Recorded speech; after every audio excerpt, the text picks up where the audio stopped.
한국사 발해의 건국과 남북국 시대의 시작, 나당 동맹을 맺은 당과 신라의 공격으로 668년 고구려는 멸망의 길을 걷는다. 이후 나라를 잃은 유민들은 각지로 흩어졌다. 자신의 부족에 속해 있던 이들은 각자 도생의 길로 들어섰고 676년 이후 고구려의 옛 지역은 몇 부분으로 나뉘면서 고구려의 옛 영토는 이리저리 찢겨졌다. 대동강, 이남 지역은 나당 전쟁 이후 신라가 확보하였다. 당과 인접한 북쪽 요동 지역은 당에 귀속되었다. 그 밖에 만주 중부와 동부와 한반도, 북부 지역은 영역상 당에 속하긴 했지만 거리가 멀고 관리가 어려운 탓에 상대적으로 당나라의 간섭이 덜했다. 이 만주 지역에서 말갈족이 당의 억압적인 통치에 반발하여 봉기하였다. 이들이 봉기하면서 요서 지역에서 당의 권위는 크게 위협받기 시작했고 그때를 틈타 요서로 강제 이주당했던 고구려, 유민과 말갈인들은 당의 영향에서 벗어나 이주하기 시작했다. 그들은 지금의 도나현인 만주 목단강 유역의 도읍을 정하고 진국을 세웠다. 이 나라가 바로 발해이다. 발해는 고구려 계승이식을 표방했다. 고구려가 멸망한 지 30년 만에 후예를 자처하는 국가가 건국된 것이다. 발해는 698년 건국되어 926년 거란족의 요에 멸망하기까지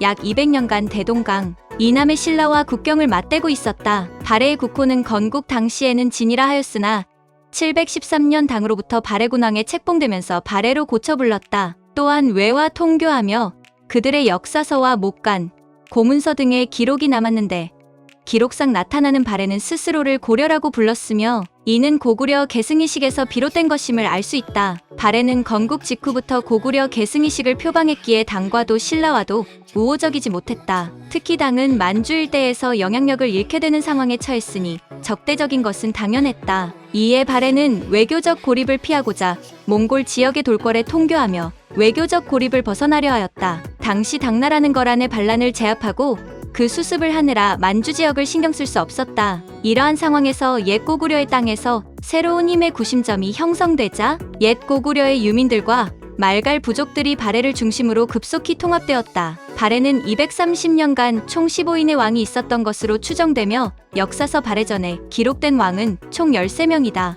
발해의 건국조인 고왕 대조영 이후 2대 무왕이 즉위한 719년 이후에는 대외 팽창을 지속했고 국가체제를 정비해 나아갔다. 7세기 이후 격동하던 동북아시아에는 신라, 발해가 남쪽과 북쪽에서 세력을 형성해 균형을 이루었고 당나라도 국력의 쇠진과 내부의 혼란으로 동북아시아로의 팽창을 포기하였다. 그런 가운데에 신라와 발해는 국경을 맞댄 채 당의 문물을 받아들이면서 발전에 힘썼다. 발해의 영토는 만주 동부 지역을 중심으로 오늘날의 중국 조선족 자치주를 기반으로 동으로는 연해주, 서로는 만주, 남쪽으로는 한반도 북부를 포함했다. 한국사 통일신라의 전성기와 쇠락, 호족과 후삼국 시대의 시작, 진흥왕 이후 국력을 키워 29대, 무열왕대의 4만일통을 이뤄낸 신라는 8세기 중엽, 경덕왕 대까지 강력한 왕권을 바탕으로 평화와 번영, 안정을 누렸다. 그러나 8세기가 지나면서 천천히 국가의 기강이 무너지고 이른바 신라하대로 부르는 시기로 진입했다. 경주를 중심으로 하는 중앙에서는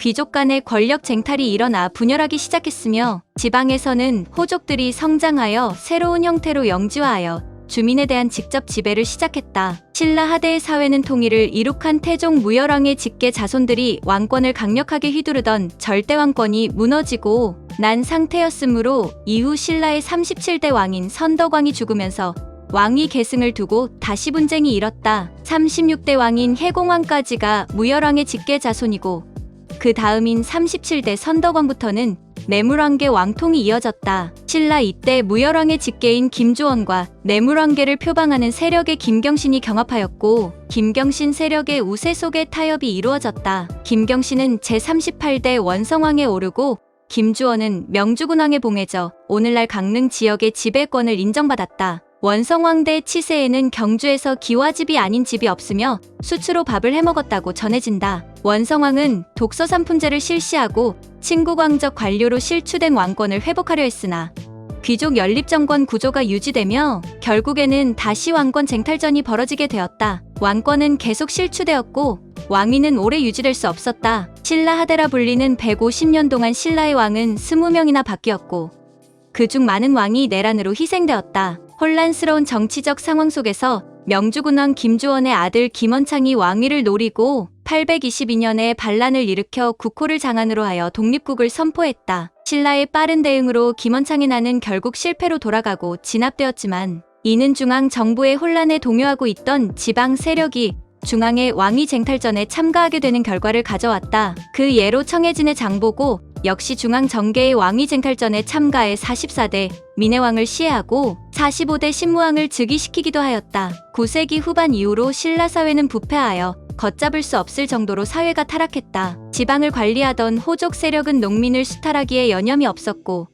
왕실은 권력 다툼과 사치와 향락에 정신이 없었다. 제49대 헌강왕과 51대 진성여왕 시대에는 신라 사회 전반에 만연한 사치와 향락, 풍조로 인해 모자란 재정은 농민들에게 중과하면서 농민은 수탈당하는 신세가 되었다. 동시에 중앙 정계의 권력 다툼에서 소외된 정치 세력들이 지방으로 내려가 세력을 키우면서 지방 호족으로 성장하였다. 중앙과 지방 호족의 이중 수탈의 토지를 잃은 농민이 대거 발생하면서 국가 조세 징수 대상이 줄어들며 상대적으로 중앙 정부는 가난해져 갔다. 동시에 농민 봉기가 각지에서 발생하며 신라의 혼란은 걷잡을 수 없이 커져갔다. 초기의 농민 항쟁은 토지를 잃은 농민들이 비조직적 항쟁을 펼쳤고 산발적으로 일어났다. 이 단계에서의 항쟁은 중앙 정부와 호족의 이중 수탈에 항쟁하는 것이었다. 항쟁 세력은 중앙은 물론 지방의 호족 세력에게도 공격을 했고 자연히 호족 세력은 방어를 위해 지방에서 군사력을 양성하게 되었다. 호족들은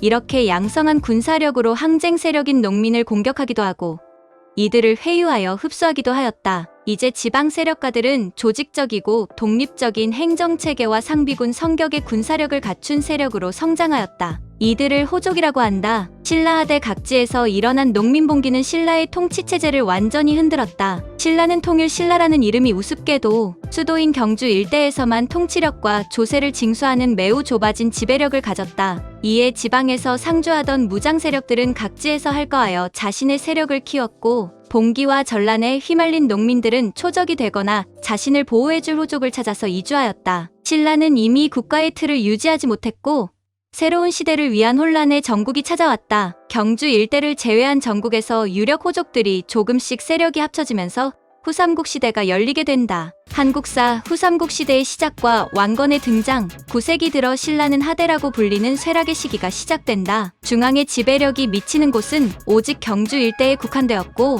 그곳을 벗어난 각 지방에서는 농민 봉기와 지방 호족들의 할거로 인하여 신라는 더 이상 국가라고 부를 수 없는 상황에 이르렀다. 곳곳에서 일어난 반란 세력들 중 체계적인 조직을 정비한 곳은 견훤과 궁예였다. 이들은 각지에 산재하는 호족들을 자신의 편으로 끌어들이기 위해서 치열한 경쟁을 벌였다. 그렇게 모인 호족들을 기반으로 체계적인 세력을 형성했고 결국에는 국가체제를 세웠다. 지금의 전라도를 기반으로 성장한 견훤은 무진주에서 농민 반란군을 흡수하여 자신의 세력을 형성했고 곡창지대인 완산주 지역으로 도읍을 옮겨 900년에는 나라를 세우고 후백제를 국호로 정했다. 북쪽에 위치한 궁예는 지금의 철원 지역에서 양길 등의 세력을 흡수해 국가를 형성했고 지금의 개성인 송악 호족 왕융을 흡수하며 이곳을 도읍으로 정하였다. 후에 자신의 지지 세력이 확고한 철원으로 다시 읍을 옮기고 국호를 마진이라고 하였으나 911년에는 국호를 다시 태봉으로 바꾸었다. 궁예의 후고구려는 특이하게 한반도 북쪽을 차지하면서도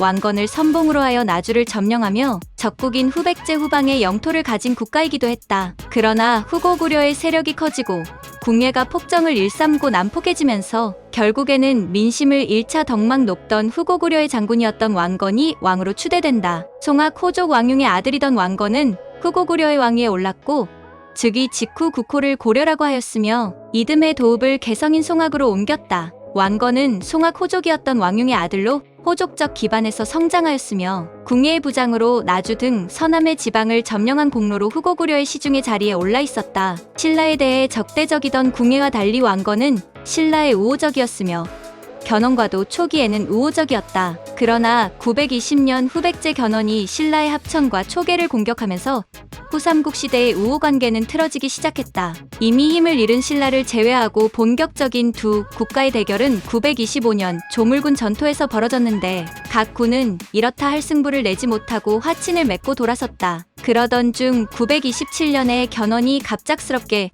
신라에 침입하여 신라의 국왕 경혜왕을 살해하는 사건이 일어났다. 경혜왕은 친고려적 성향을 띤 왕이었고 왕건은 이를 구원하기 위해 출정하던 중 대구 부근의 공산 전투에서 후백제 군과 전투를 벌이다가 참패를 당했다. 이후 왕건은 군사적으로 상당한 수세에 몰렸으나 930년에 있었던 안동 전투를 승리로 이끌면서 불리했던 상황을 반전시켰다. 고려와 후백제는 격전을 거듭하였으며 결국 왕건은 견훤의 주력 부대를 격파했고 강릉에서 울산에 이르는 동해안 성을 고려에 복속시키는 데 성공했다. 이를 계기로 왕건은 견훤에 대해 군사적 우위를 점했고 후삼국 시대의 통일을 위한 우월한 위치를 확보하였다.